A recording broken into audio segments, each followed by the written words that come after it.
Hi, everyone, and welcome to WorldsView Academy June session, June conversation on the manager and strategy in action. This is an experiment for us. First time we're having a session in the evening at 6 o'clock in the evening. And when we see delegates drinking, I'm not sure if it's actually tea and coffee or what else it might be. It's a small group this evening while we play with this. So we might have our discussions in plenary and not in breakout rooms, which could be interesting for the recording. So this year, WorldsView Academy is investigating practical management, the sort of the day-to-day work of middle managers particularly. And each month we've had a theme. So in January, we just looked at practical management as an overview. And we thought that the day-to-day work is represented by the buttons on the right-hand side. So managers do strategy in some form or another, and we're talking about that today. Managers do design, consciously or unconsciously, whether they call it design, and we talked about that in February. Managers manage change, and we're going to talk about that next month. Managers do leadership, and we'll wrap up the year with that as a topic, and managers work with teams.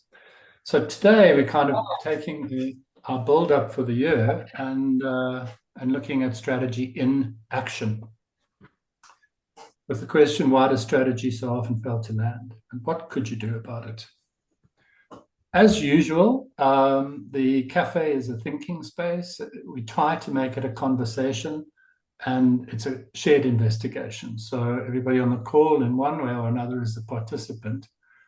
The image for this changed to wine because it's an evening conversation.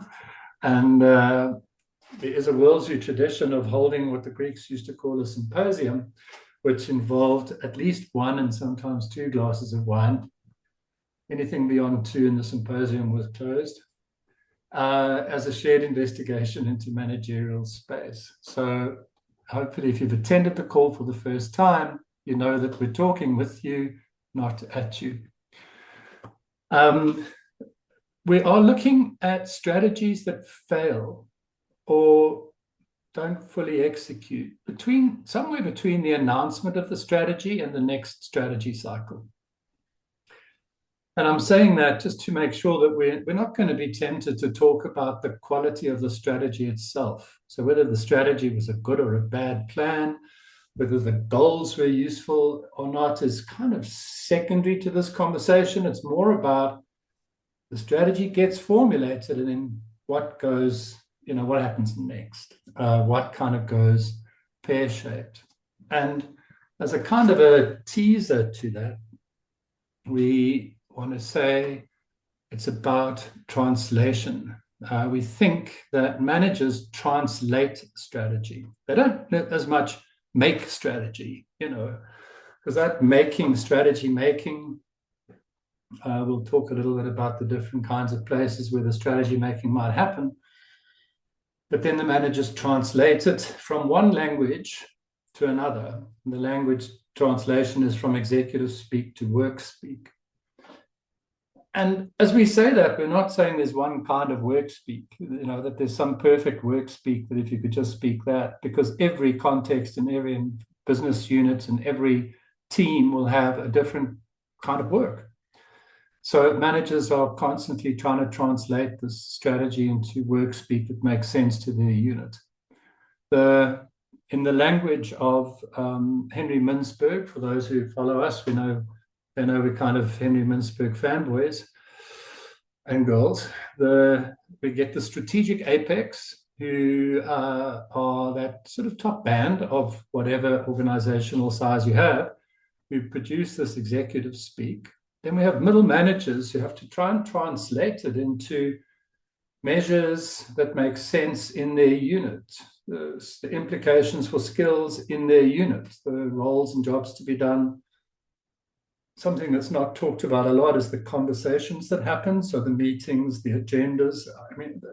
Great organizations shift those meetings and agendas either subtly or in big ways as the strategy shifts. Information flows obviously have to shift. Products that have to be made or created, customers that have to be served or spoken to. That's the translation bit of that executive speak to work speak, so that the frontline and floor can deliver on the strategy. They can be what the strategy wished them to be. So with that in mind, we ask you to think about this. And I don't think there's enough of us to do breakout rooms, is there, Liesel?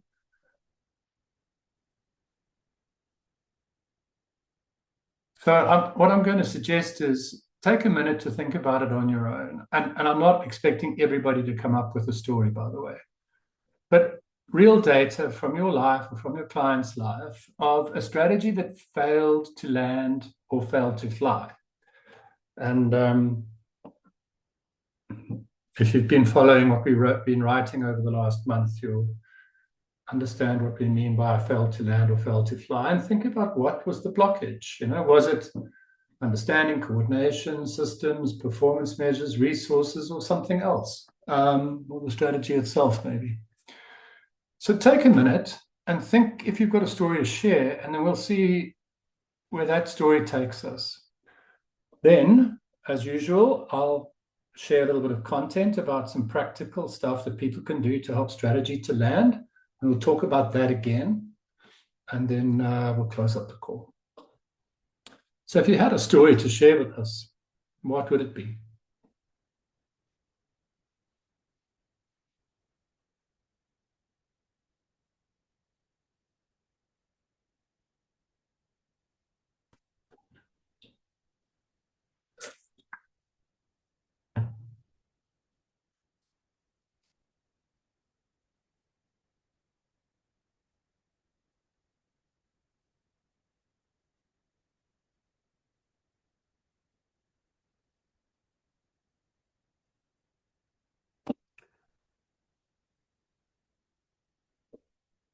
Got another 30 seconds of thinking time about a strategy, a plan.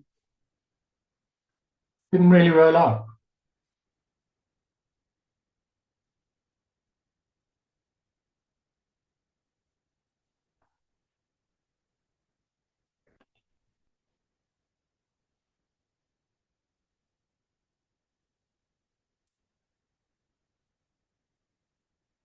Good. Hopefully you've got one or two on a piece of paper in front of you. I'll kick off with just some very light examples that might give you the confidence to then bring yours to the table.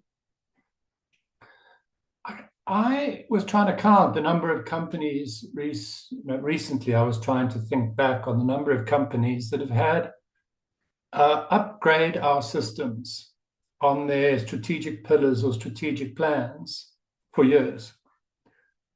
So I was reminded of this again recently because we engaged with another company that has upgrade the systems, and apparently it's been on the strategic plan for about 10 years. No action really. I mean, really minor updates. One really bad implementation of a piece of their systems a while back, but no integrated response to that at all. And of course, now 10 years down the line, they're really starting to hurt. They're a fabulous business, but their systems are tying them down in knots. And if that's a blockage, what is the blockage? In their case, they didn't allocate any resources to it, so it was just kind of through business as usual. They were hoping to upgrade their strategies. So I don't know if that triggers something for you. Do you have a different story that you've seen?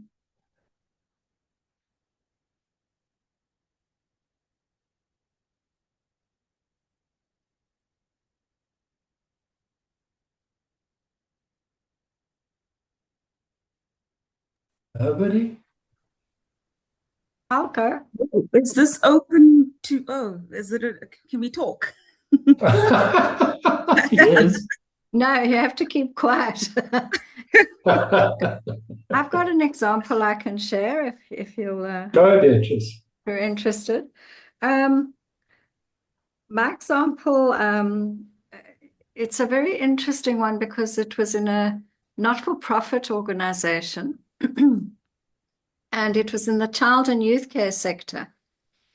And there was a board in place, and there was also a small group of senior managers, executives, etc., and then a few managers, and then there were teams. But there were, as part of this not-for-profit organization, there were 3 very distinct, geographically dispersed children's homes. And just to give a little bit of background around this, the communities were where drug use and abusive family relationships and all kinds of terrible family dysfunctions, and often kids left orphaned or kids that were brought into the child and youth care environment through the system. And then there were 3 homes, all in the Gauteng environment. And after a period of time, and when I was brought on board to try to lend some support at the time, there was a new chairperson of the board. And the new chairperson of the board had a vision about integration and alignment and best practice around various things. And she also brought a new kind of proposed funding model to the table, etc., etc. And there was a lot of effort and there was a lot of input from various parties. When I think back on what failed and why it failed to fly, and why eventually the chairperson of the board was replaced by another chairperson, and the replacement chairperson was someone who'd been part of the legacy system. And when I think back on the main blockage, I think at board level, there was insufficient understanding of what it meant to go in this kind of new direction at board level. So how on earth was a clear, articulate kind of strategy going to be shared a couple of levels down, for example? There was a lot of disagreement at board level. Our session, online session, supposed to be on. So leave it on, so they will figure it out. Hello? Sorry.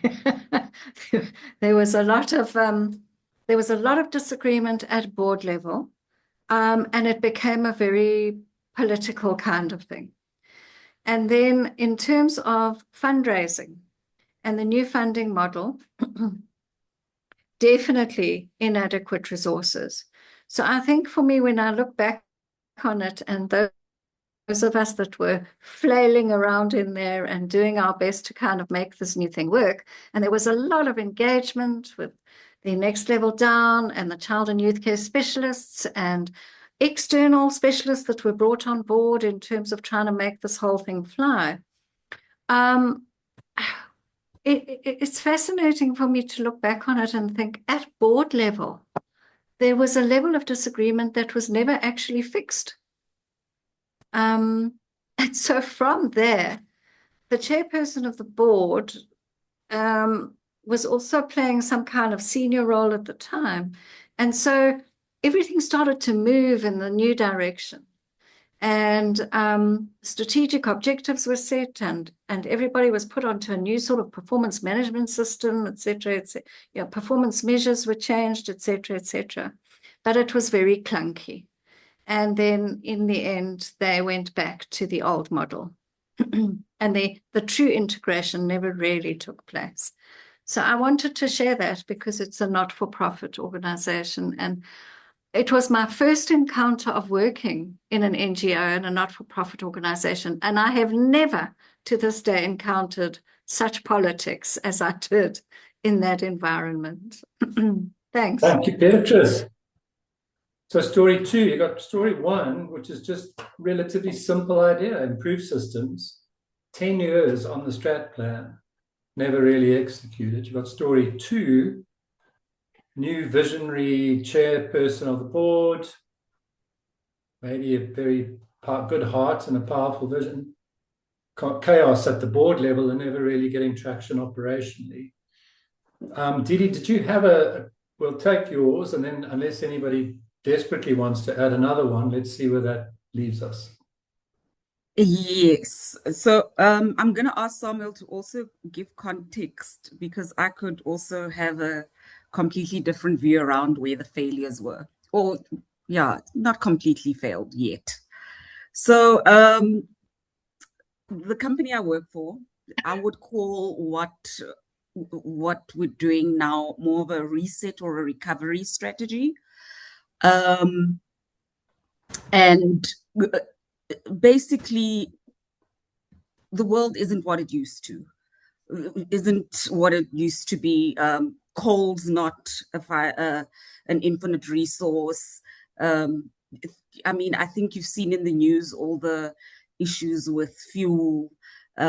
So it affects the greater value chain, right? It's quite a complex company with many aspects of the value chain that's come into play. The strategy is really to transform the organization. I would say, yeah, it's transform the organization so that it survives and it is able to play in a new world and a new economy. That's how I would put it. Where I see gaps and potential failures, because we're still in the strategic timeline at the moment, is an understanding of the strategy not as a strategy and more of an intervention. So there's an underlying air of when this is over, and it actually won't be over. And it's not an intervention, it's our real lives forever.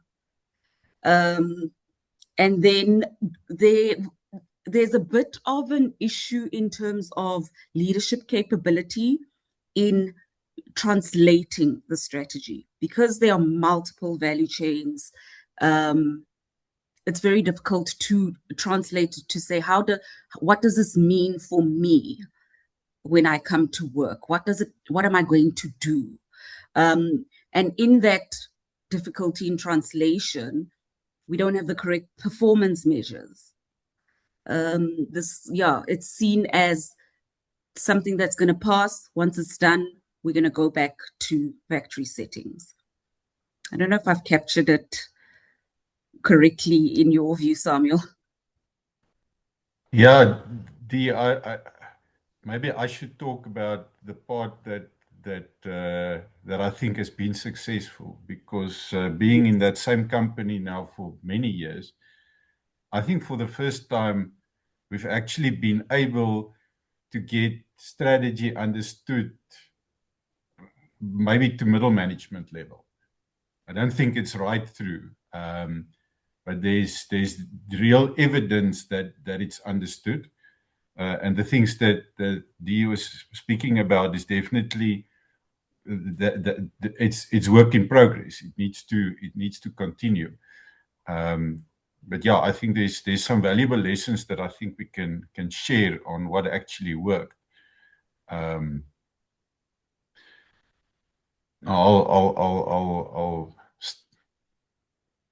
stop with that.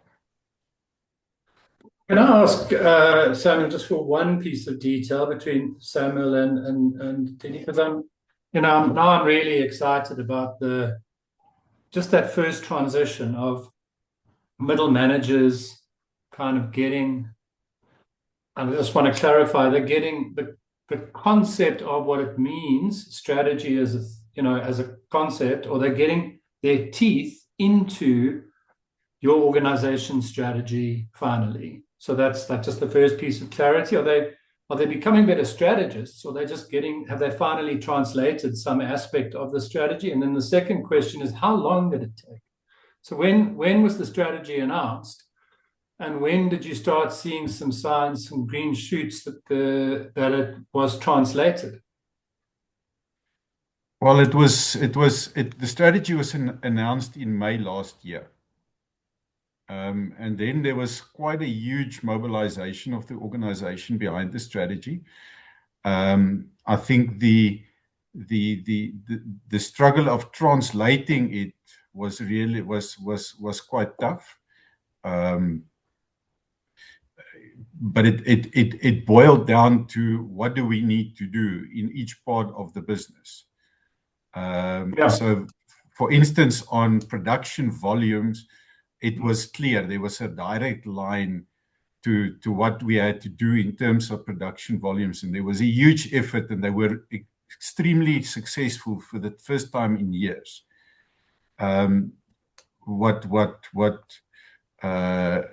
the guys struggle with is we're used to driving production volumes, but we are not so good at keeping costs low. We come from an era where we throw money at the problem, and a lot of that behavior is still prevalent, and it's almost like, as Dee said, that okay, we're just waiting for this to be over so that we can go back to the old company we used to, and the answer is no, it's not going to be. And the next, we need to maintain what we've achieved, and there's more. And that's a tough message to land. Mm. And you say about a year, 12 months, more or less, to get to translation may be achieved. Good. Yeah. The thing is, there's a second or a next. I chuckled at your landing the aeroplanes in your article this morning, because that's exactly where we are. The CEO wants to bring in the next, but the success is, he said, I want to do what you've done up to now. So there's some good news in that. Congrats. That is good news. Yeah, landing and taking off. Little simple words, but that chaos in between. So there we go, guys. Lucky enough to have a few stories that might make you think about some other stuff. I just want to quickly check, Lawrence, are you getting audio now? Because I see you stuck around, so you must be hearing something. Well, maybe not. And we welcome Mr. Watkins. I think we've seen you before, but I'm just checking that you can hear us.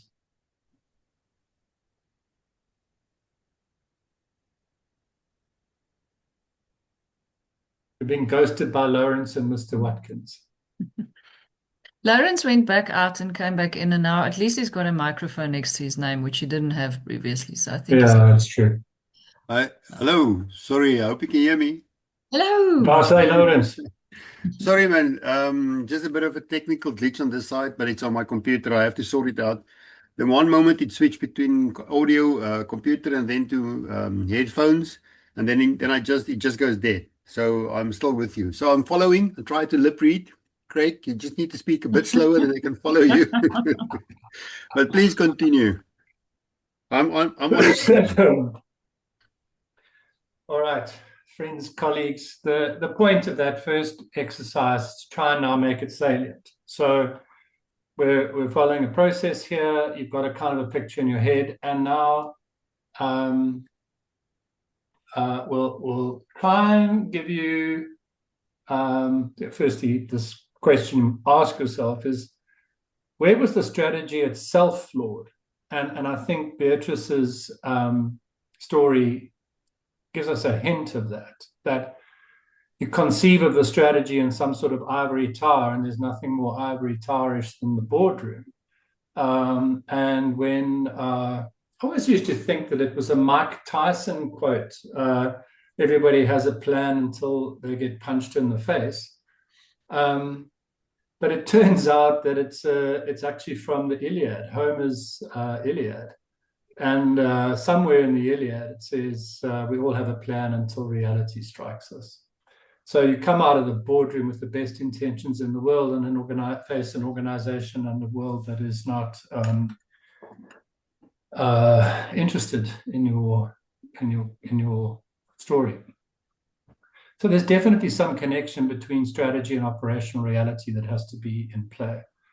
Then you get this the story that I've got, which is just the frustration of so many companies have yet to wake up to the fact that it's 2026. And if you're not at the front edge of systems right now, you're dead.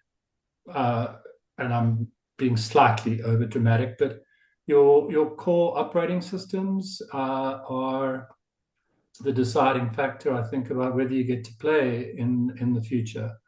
And those that are trying to plug gaps in their core operating systems with humans and spreadsheets are doomed, because they're going to be overtaken tomorrow by some fairly mediocre people with great systems. So the systems piece frustrates me terribly.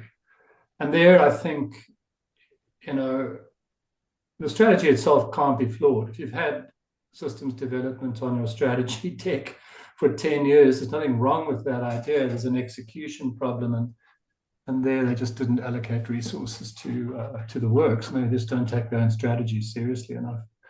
And then you get this large corporate story. And, if anybody's on the call thinking 1 year to get the middle managers to get their minds around the strategic change, I think that's remarkably quick. But the problem with saying that is that it's not fast enough for the executives and the shareholders who are already, the analysts will be pushing further change onto those executives, even as the middle managers are just getting their teeth around this phase. External environment. Sorry Yeah. to butt in. The external environment is moving so quickly. So fast.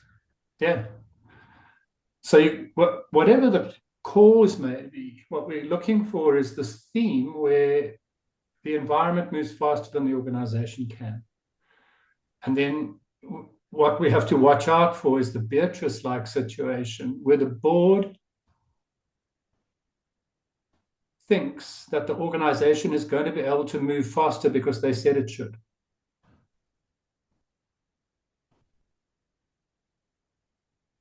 But there's no explanation of how the organization could possibly move faster. And there's some implications of that. So, what is the issues? The strategy itself, is it execution? Is it coordination? Why are these things either failing to land? And by land, we talk about the middle managers get their minds around it. And then as Deroncho pointed out, they start to get their teeth into how do we change the performance appraisal systems, what metrics shift, what is it that matters? The simple lines might be what's the production volume change, but much harder is what do I expect Harry to do at work on Monday, and Harry's in my team. So how do I change that operating reality for Harry? And that's, not as quick as we'd like it to be. So what we'll do is, if you've been attending the cafes for a while, in the last few months, we've been kind of proposing a straw man solution, give you a solution, and then our regulars on the call are getting really good at saying that won't work in this context because of this and that. And please, if you're new to the call, that's exactly what the call's for, and it's exactly what the straw man is for. We're trying to stimulate thinking. So, your instinct that something might be wrong here is what we want to talk about in the next breakout. So I'm going to give you a bit more meat, and you might start to make some notes about what you agree with and what you think just wouldn't work where you come from. And we know that where you come from, by the way, has got a lot of differences. So I took out the slide. I thought it might be there, but looks like I took it out. We know. There. I'll do that one first. We know some of you come from big process industries. Didi, Samuel. Some of you come from more batch-like environments. Beatrice Dealing with students is a batch environment. You get batches of students in every cohort and you process them. And some of you come from much more unit-like environments where every piece of work you do is bespoke. Okay, so we accept that. What is it that would be different in landing strategy and getting strategy to fly in those different spaces? There's going to be context. And then you know that we love Mintzberg, so we know that some of you are in entrepreneurial settings, some in the machine bureaucracy kind of spaces of the big process production firms, some professional, some project, some political, some community organizations like Beatrice's example. And again, each of those contexts, each of those has a setting and they're all going to have an impact on how strategy lands and takes off. But the argument is that generalizably true across all of those is that if you could get your middle managers, whatever you might think of as your middle managers. So in a small organization, that might literally be the people around the CEO or the owner. And in a larger organization, there'd be multiple layers of middle managers potentially. But there's these two phases that you would have to go through. Phase one, understand. And I thought that understand phase was beautifully illustrated by the story that Didi and Samuel told. 1 year for that strategy to land, to be understood. And then the diagnose, hypothesize, we'll give you a little bit more detail of that in a second, is when you try and move your translation and operationalize it. So you go, what has to change in the performance system? What has to change in the whatever else space? And we'll talk about a few of those. And investing in those, in that space is what we're arguing for in the getting strategy to land, getting strategy to take off space. So definitely don't want to try and make it sound like rocket science. We can unpack each of these into, lots of complexity, but this is the simplest way to say what the heart of our argument. Everybody jumps at some point to the act experiment piece. We've all seen the strategic rollouts where the board or the executive make the pronouncement, and then the very next day they're asking people what they're doing about it, and people are scurrying. Either you get strategic theater, where they just do stuff so that they look like they're doing something, or you get that pulling apart, where there's too many experiments running in different directions. So an investment in understanding and diagnosis before moving to action. Slow, fast, as we used to say. Acknowledging that there are different contexts and different environments. So these things would play out quicker or slower. So what does it look like? Where do we usually get lost in translation? So the corporate goals get announced, and often they're announced but not understood. And maybe to some extent that was the story with Beatrice. It's definitely the story in most of my people have a strategy on their, have systems on their strategic pillars, but never execute them. Nobody knows what the exco wanted by that, so they don't. And then everything after that, we're saying unfolds at the team level, whatever you mean by team or unit. So those could be cascades, nested, or divisions. So they already have too many competing priorities. So this terrible habit of when the new strategy is announced, instead of adding what you defocus from, you just announce what you now need to focus on. And remember that Henry Chandler called that concatenation. So he said every year you paint more paint over the railing, and after 10 years you've got 10 years of layers of paint on the railing, and that just stopped. So we've got a beautiful example with a client we're working with at the moment where their OPCO reporting pack has now hit 100 pages a month, and nobody knows why. Can't put their finger on it. But what's been happening is that pack's been building for 30 years. It's never been stripped. So every new strategy just added more to the pack. It's the most extreme example I've seen. It's not a very big organization. Don't think it's a 100-page opco pack because it's like $1 billion business. It's not. And every month they put a 100-page opco pack together. So too many existing priorities, and they're not doing the hygiene work of here's the new strategy, here's what you defocus, here's what you focus.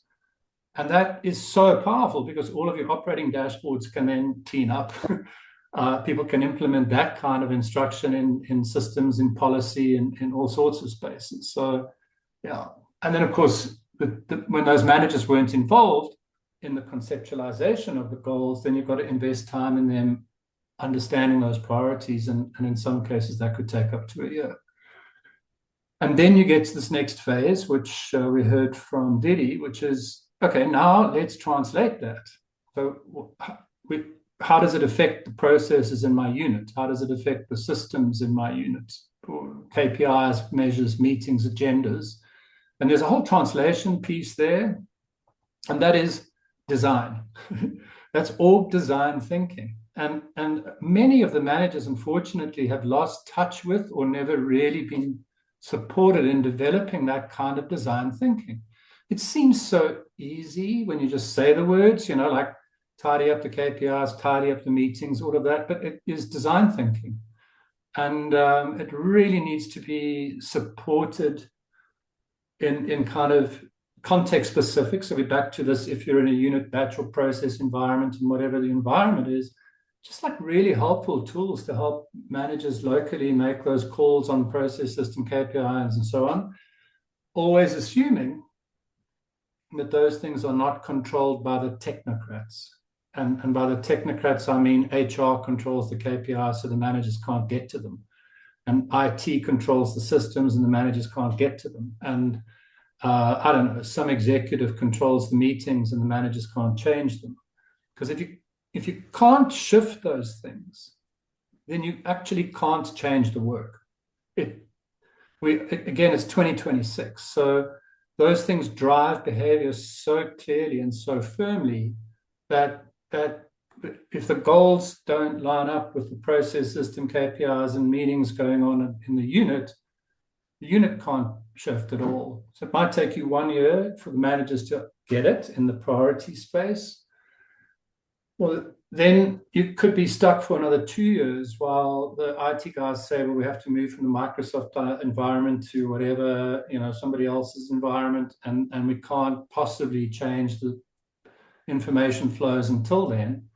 And in the meantime, you're putting pressure now on the teams to start shifting. But you're fighting against your own hardwiring, your own coding that you've put into the system space. So those team design decisions, a really good landing of the strategy looks at that space in its readiness for change assessment and actually phases into the timing. Can we realistically shift those things before we ask for the new work to happen? Otherwise, you invest a lot of time, that full year, in getting the team priorities cleared up, and it's wasted because you can't shift beyond the design piece. Yeah, and you can see this in smaller firms. The smaller companies just start to get quite fluid about moving their processes and KPIs to the point, literally, where people say, well, these KPIs are a joke because every time we write them, they've changed. But on the other end of the coin, they never change fast enough. So, yeah, and then in teamwork, either the old work remains, or, as I said, the new system smacks me in the face. So that's the other extreme, where what they did was they started changing the system without announcing any of the change to the human beings, which is, it's demonstrating at least an understanding of how powerful those systems are going to be. But then you get these human beings that come to work one day and can't do the work because they can't figure out how the system works because it was just upgraded to the new whatever or switched to the new something else. And then finally, team outcomes, no time to change. If client we worked with fairly recently, if you look at the priority list, and then they try to shift the strategy without cleaning any of that stuff out. It was just, they'd already had a couple of people at burnout stage and hospitalized, so not trivial burnout. And that pace of change from the environment that Tarancha is talking about, everybody's scrabbling to try and figure out how to cope with that, and it's hurting. So yeah, our translation is not a speech dressed up as a town hall, it's a conversation. Managers then create the shared meaning and hopefully mobilize to shift the structures that enable the change. So how would you go about this? What's the kind of practical management piece of the WorldsView Conversation Café? Here's the piece where I want you to really start ripping into it to say it's too simple or it's missing something. Our assumptions is that you'd have to have these conversations. You've got to get people in a room, and it's going to have to be executive and managers, so that apex into the middle managers together. And then there's that second tier, which is the managers with their teams. And obviously, if you've got multiple layers, these conversations have to happen. Have we yet seen a way around the cascaded conversations? Not one that works.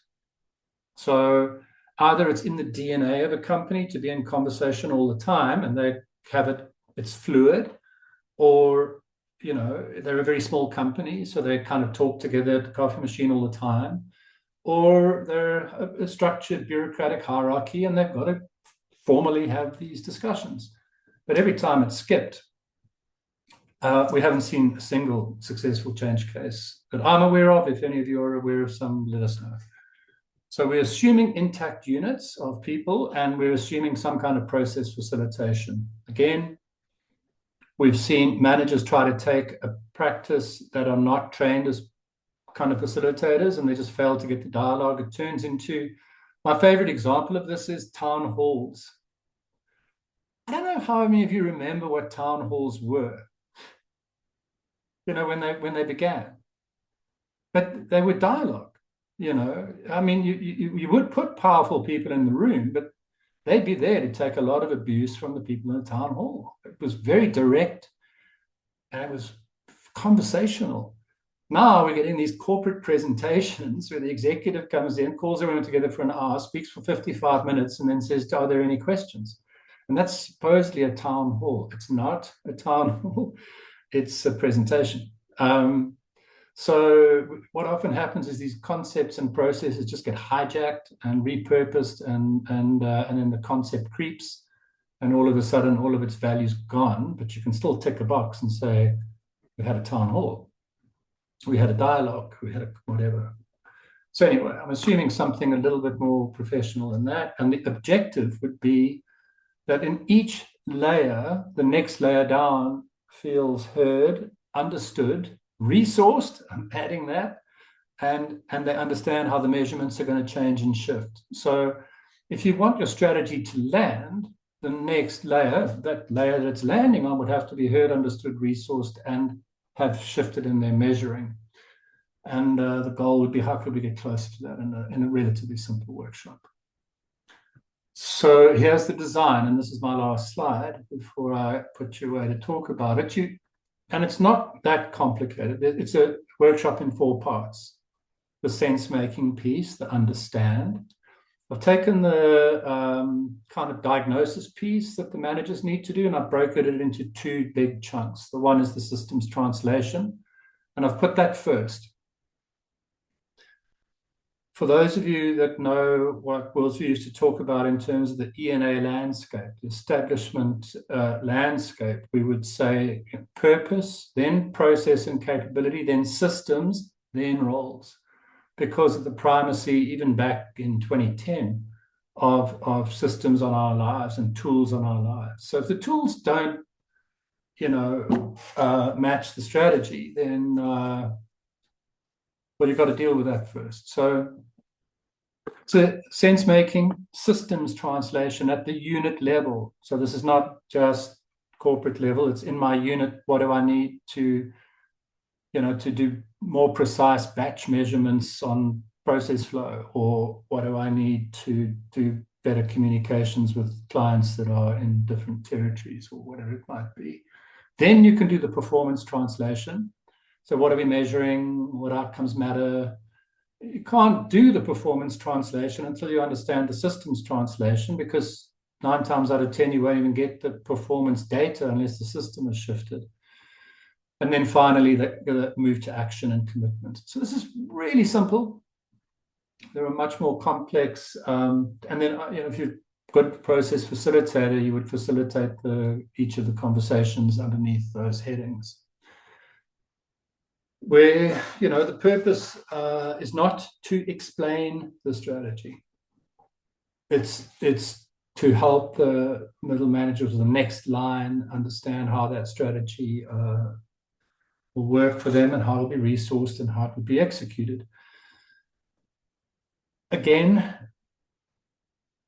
I fully acknowledge that in certain contexts, and we can use the language of the complexity guys like Kneven. So in a fairly ordered space, this might be linear, and it could be waterfall. And in a fairly complex space, that could be messy. This conversation could be bouncing up and down the levels as well as across horizontally.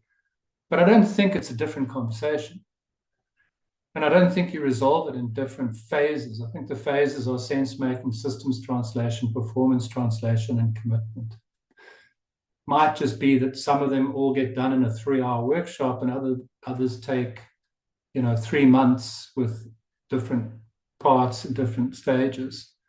So yeah, timing could flex, depth could flex, and iterations could flex. But I think it's simple enough. So with that, how do we get strategy to land, and how do we get strategy to take off? I want you to think about this. Doesn't mean you have to think about this. You could think about something else. But what resonates for you, positively or negatively? And guys, again, I'm going to reinforce this. Invite the negative comment, because it's interesting. So we will learn something. And what would you try next week if you could?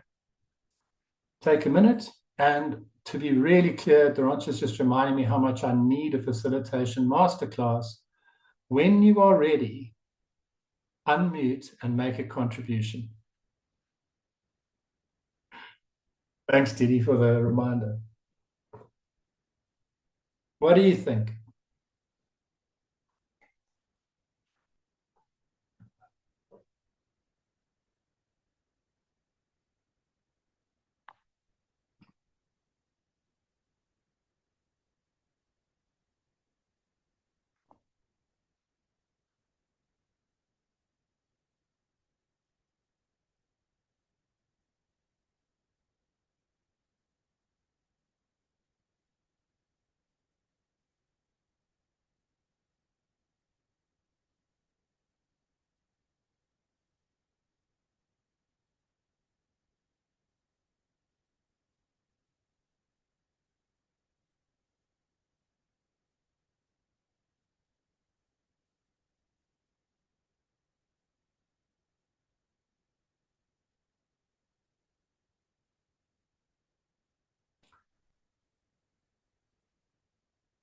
Somebody might need the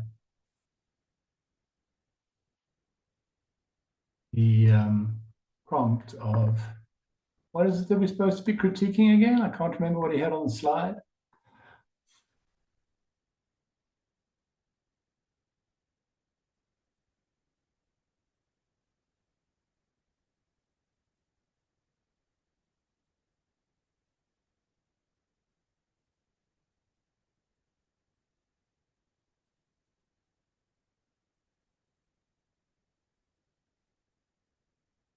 Just, you got your hand up, but that's all.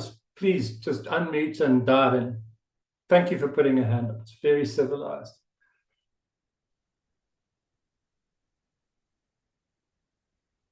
There's a question I'd like to pose, but if you're still giving people thinking time, that's fine. No, I'm not. See, again, you reminded me my facilitation skills are awful because it was when you're ready, put your hand up and go. Okay.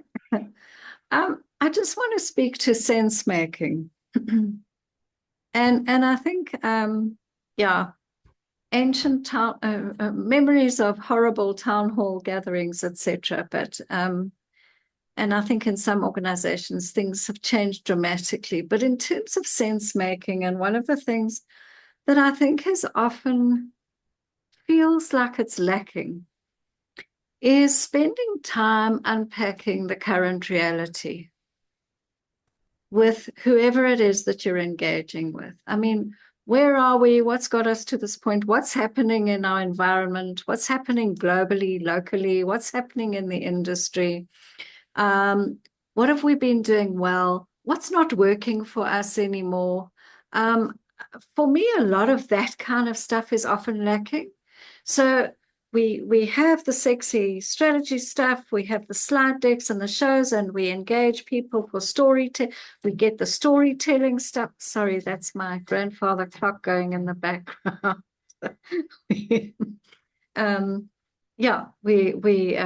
use a lot of methodologies and tools, but in the sense making, and I'm posing this as a question, and maybe that is something that's happening well in some organizations, is in discussing the apparent or maybe the requirement to do things differently or a change in the strategy. How much time is spent actually looking at current reality and the why? And is the why understood? Or do we gloss over the why very quickly? I don't know what everybody else's experience is, Beatrice, but I know a couple of things to be true from clients we've engaged with recently. And this is not, we weren't engaging on the strat piece. So we got involved a little bit down the line. So the way this is dealt with often seems to be that an executive stands up and explains why, and explains the context from their perspective. And there's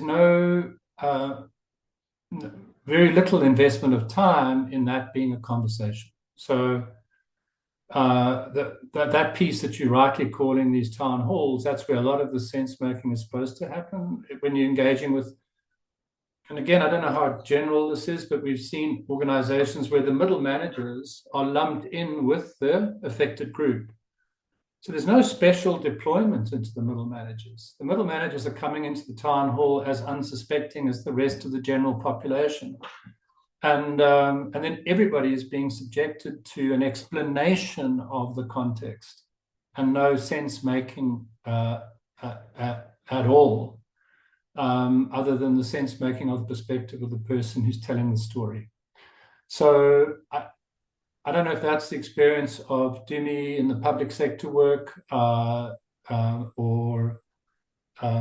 Samuel and Durancho in the industrial sector. But that's certainly what we saw in financial services, primarily. And I don't think it works, Beatrice. So I think that's the point. So what we were experiencing was people who were being engaged in the conversation in the performance translation piece. The systems translation hadn't happened, so the systems hadn't shifted. Yeah. And they had two sets of questions. I mean, their first set of questions, we don't even know why this is happening. And it feels very disconnected, as you say, from our past and our present. The systems are not enabled, but we're already getting measured on different things or not. So it's a bit messy, and it's, by the way, it's in the context of a financial institution that for 15 years has had the objective of rising just one place in the banking rankings, and all they've achieved in 15 years is they've dropped one. So their whole stance on strategy landing and strategy execution isn't great. It can't be said that it's working. Yeah.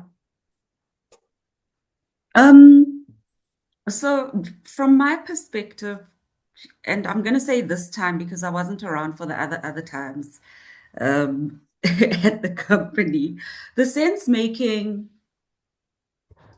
I think that's one of the things the company does very well. The cascade, understanding this is where we are. I think everybody can understand it. Systems translation and performance translation. I think you heard my pain point around the performance translation.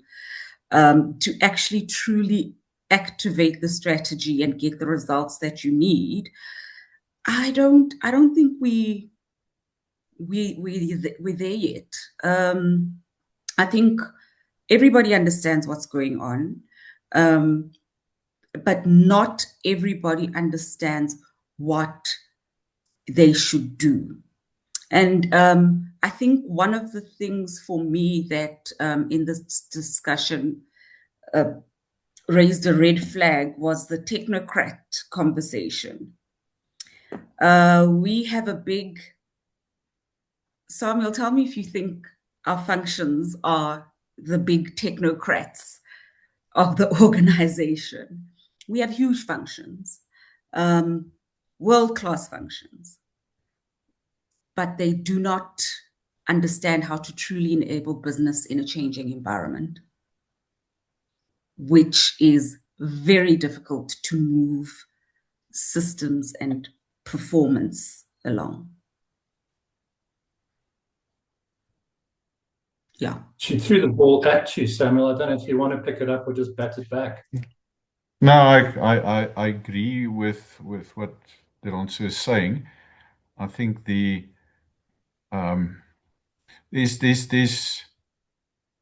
some of the performance translation taking place through a specific system around specific initiatives, but landing it, because that system is on top of, that's an addition. That's not the way we run our business. Yeah. We in some areas we're starting to make that shift, but especially in the space of the support functions, there's a huge challenge. It's the cross-arm salute. Ops says functions are not doing their job, and functions say ops is mavericks. They just do what they want, and but that conversation gets pushed a lot. I think it's in the next strategy window. That's a big focus. So again, context matters, and so we expect in the highly, structured, bureaucratized, industrial, safety-conscious,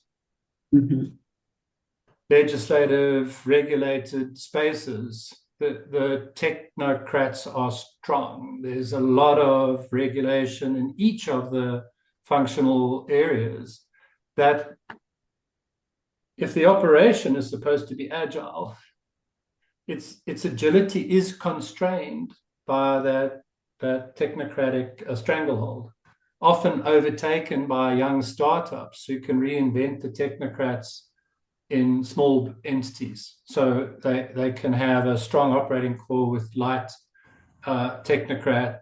Their future is already written for them, because as they grow, the technocrats will get their claws in. But those younger firms, you see it with the mining houses across the continent, the most agile mining house is artisanal mining.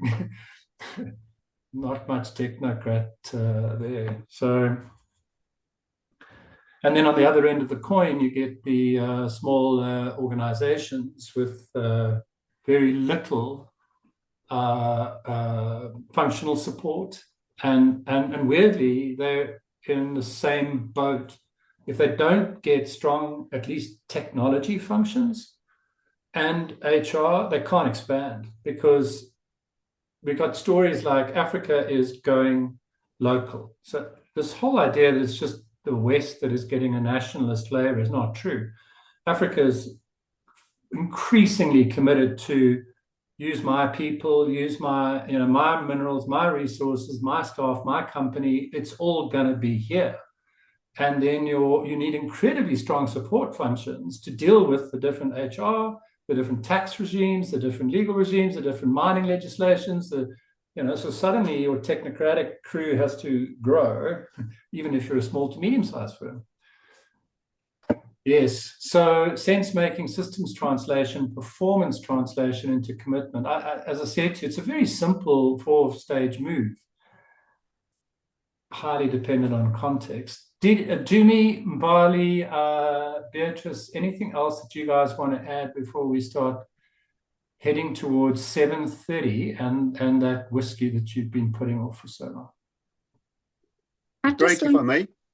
Yeah, carry Yes, Lawrence is Hi. in. Yeah, I'm still here. Just a couple of points, and I'll just rush through it quickly. I think, Beatrice, you've hit it right, the nail on the head with the background. For the sins of the past, many years ago, where I was involved with strategy, actually the first level of strategy, what you referred to as appreciation, that's in Afrikaans waardering, is exactly to know what is the landscape, what is the competitors, what is the playing field. And the best places I've seen this is that it's every level that the strategy is translated into tactical plans and action plans, operational plans, that is shared. So even the lowest working functional group shift or work group will understand what is the landscape that we're dealing with. So I think that oftentimes are missed. Second is that I think one of the problems I've experienced, and I've been out of the corporate business now for about 4 years, is that strategy should be translated down 2 levels always. And strategy should always be understood 2 levels up. So your foreman should understand what the strategy is up to, maybe say the divisional manager of what is happening in your business. But the strategist from the corpus, the C level, should translate it down to your divisional manager in terms of what it means. And that's the only way that the same message and this same story gets communicated up and down. The third point is that there's often contamination between the different layers in the organization, between what is strategy, what is tactical plans, and what is simply operational plans. The strategists want to dictate to the foreman and the artisan right down at the bottom how he or she should swing the hammer. And the artisan at the bottom wants to strategize around swinging the hammer and moving the shovel around.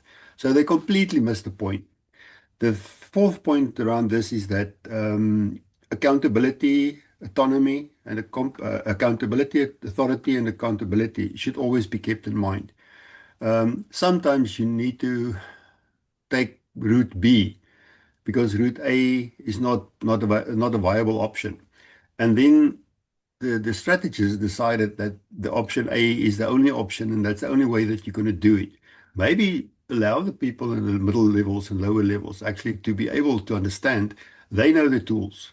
They know that this specific set of tools or brand of tools works better than the others, but they will then opt to use what they find best. I think I've said most of what I quickly want to say. Yes, and maybe the last point is every time I sit in a strat session or strat workshop, I wish that there's some way that we can wipe the memory of all people involved about what strategy is, what they think strategy is, and start afresh and start teaching people properly what is strategy and how it's translated and how it's supposed to work out. Because for me, the translation or just the semantics around strategy is so plagued with, and I say this with all due respect, with business school jargon and popular terms and terminology, etc., that sometimes I have to sit back and say, just explain to me what you understand under this. Because I don't know. Where did you get this? No, but I read this Harvard Review and this business school. I said, just please educate me as well. Try to keep me up to speed with what's happening. Okay, my 5 cents worth. Thanks, Craig. Beautifully done, Lawrence. Thank you. What I heard was context. It's again context, and context is not just whether you're unit, batch, or process, and context is not just whether you're entrepreneurial, this or that. Context is also at what level am I in this organization? And therefore, what conversation should we be having? What does sense making mean when I'm the foreman, as opposed to the divisional manager of the Antarctic expedition team or whatever. So context. I don't know, Lawrence, if it means that we would change these conversations, but you might, as the top left-hand corner asks, what does the strategy mean? That's going to be a different conversation in those two levels, at foreman and two up. Yeah, I love that. And how tight should the constraints be? And in a highly regulated environment, I guess you've got one set of constraints, and the more you can loosen up operating freedom, the more chance you've got of adaptation, Lawrence, if I understood you correctly. Correct, yes. I agree with both points. Wonderful. Thank you so much. Anybody else was waiting to come in? Beatrice, I think you were going to say something, and then we got Lawrence's gem. Thank you. I'll be very quick. What I've seen happening a fair bit in larger organizations as well, where there are a lot of different business units with very powerful people at the helm of such business units.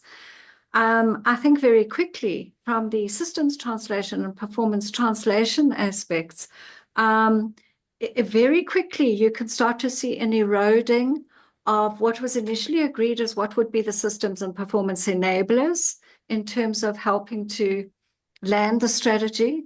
And whoever has the ear of IT or whatever it is, and you start seeing a whole mishmash of stuff starting to happen, rather than what are the systems and performance enablers that tie us back to the strategy that we're actually trying to land. I've seen that happening quite a lot.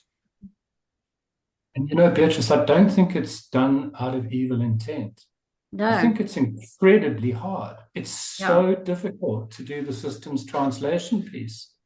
Yeah. In fact, it might be one of the reasons why people just kick the can down the road, because it's just so hard.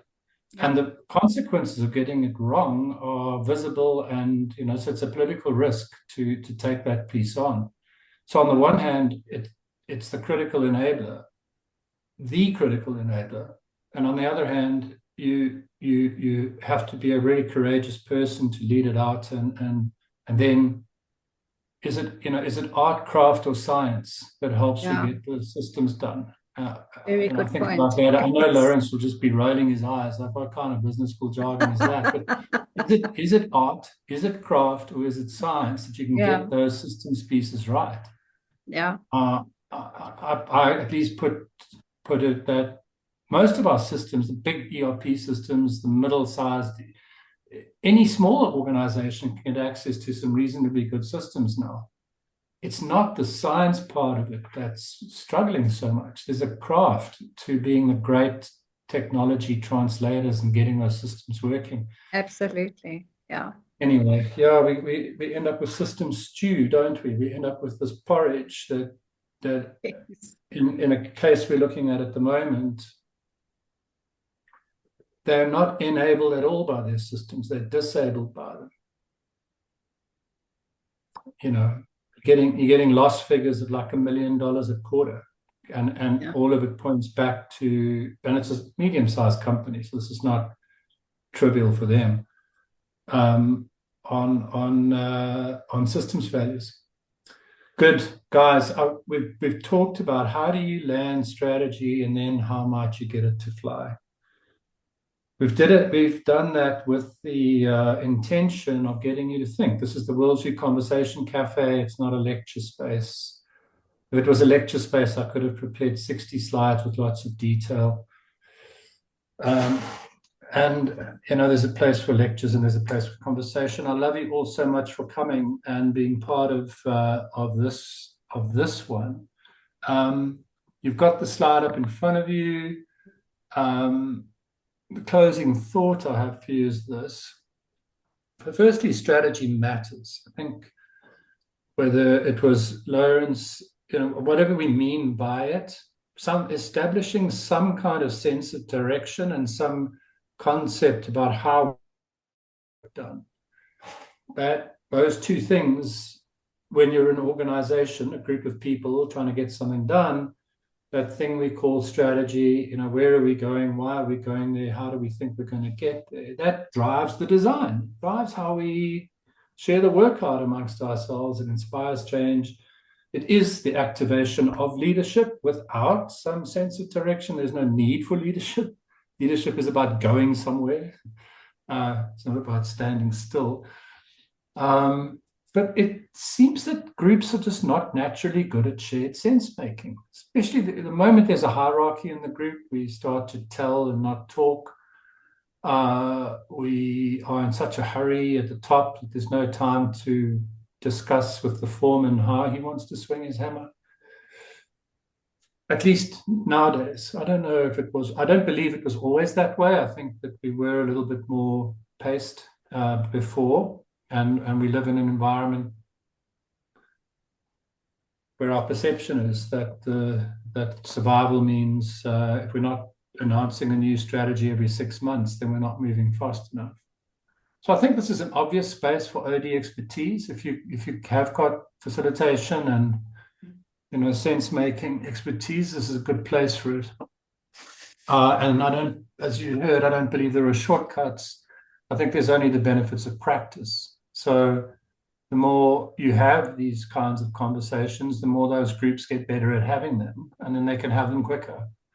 That's the shortcut, in my opinion. So that's it.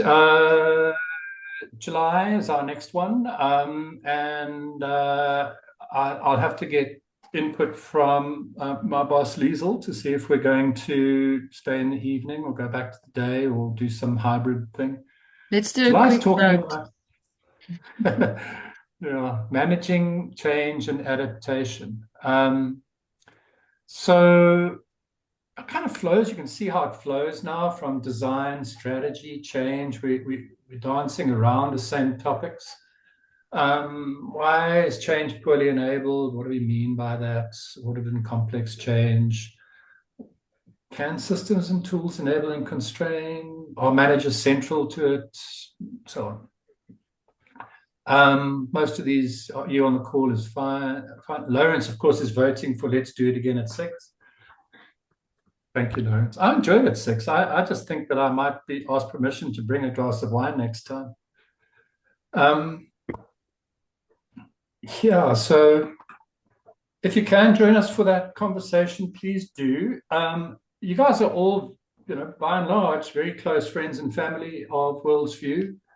If there are contributions you'd like to make to next month's Conversation Cafe, drop us an email and say, I'd like us to talk about this, or I've got a case I could share, or I'm really stuck on X. Could we make sure we do cover it when it comes to change?